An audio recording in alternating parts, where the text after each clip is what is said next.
ang ating napakasarap na Recado kung ano ang ating lulutuin. Pakinggan para masarapan dahil ito na ang ating fish curry. Alright, kay Ma'am Carrie, kumusta sa... Ito yung mga sangkap, pwedeng bangus na, alam mo yun, yung boneless bangus, pwede yun. Tapos gupit-gupitin mo, hiwa-hiwain mo. Pwede na yan, idol. At saka kay Bonnie na sa Nicolas, magandang araw sa iyo. At ganun din sa mga drivers natin dyan, si Romel. Dahil mas dati, padasan itong paluto ko ni bakit mo si ka Romel, idol. Peanut butter ang kailangan din natin at saka tubig or fish broth at saka anato seeds. Pampakulay lang naman yan, sibuyas at saka kailangan din natin ng 3 bawang at kailangan din natin ng cornstarch na pampalapot kung ang inyong relasyon ay nalulusaw-lusaw na. Fiona, magtimpla ka na ng tubig at saka lagyan mo ng cornstarch. Ayan na, para lumapot ang inyong relasyon. At pagkatapos, anong susunod? Ito na yung mga gagawin natin para sa mga gulay naman. Sitaw, pechay, bokcho, talong, at puso ng saging. Siyempre, pag may kare-kare, may puso ng saging. Kumusta sa naman ang mga nasa... Ay, wala na siguro ngayon dahil napakainit na, no? No, meaning kayo, Agdalos, Jay Camposanto. Sapsapaan nyo at papan.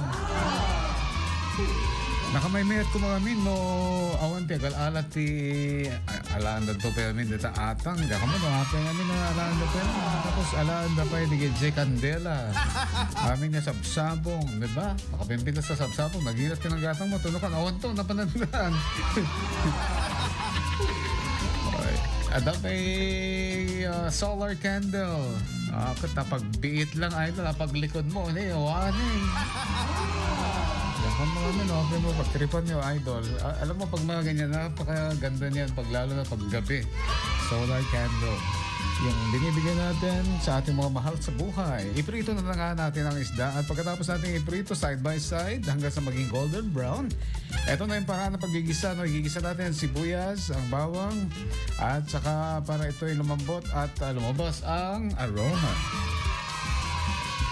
At saka yung atsueti. Ayan, ilagay na natin para magkulay. Tanggalin natin yung mga buto-buto. Pero may mga atsueti naman na powder. Kung powder, hayaan mo na lang yan, idol. Diyan na yan. Tapos gagawin sa idagdag ang peanut butter at saka haluin at unti-unti ibuhos ang tubig at fish broth habang ito ay hinahalo para maging lumapot-lapot na. Ayan, sabi nga ni Andre, lumapot na. Ayan, ang sarsa. Idinagdag na natin ang cornstarch, Larry, para lumapot at saka iluto na natin ng gulay. Huwag lang natin yan. Alam mo, idol, huwag na natin i-overcook. Alright? Yung puso ng saging din. Kaninong puso yan? Puso ng saging. Ayan. Alam ko puso ng iba.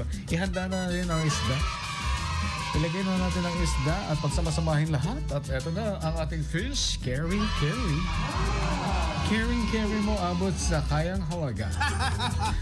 Yan ang ating Recado. Laging tatandaan mga idol, kumain lang tayo ng tama para laging healthy and yummy sa Recado, sa IFM. At mamaya abangan din ninyo kung ano na ang lagay ng ating palitan ng dolyar.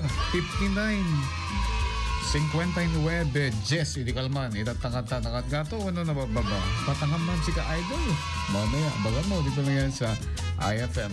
Laglagi pa, ang ating word of the day is attention, your name, your address, your age, at saka isend mo na sa ating 2 hotlines at meron ka ng bagas ti ay mamayang afternoon.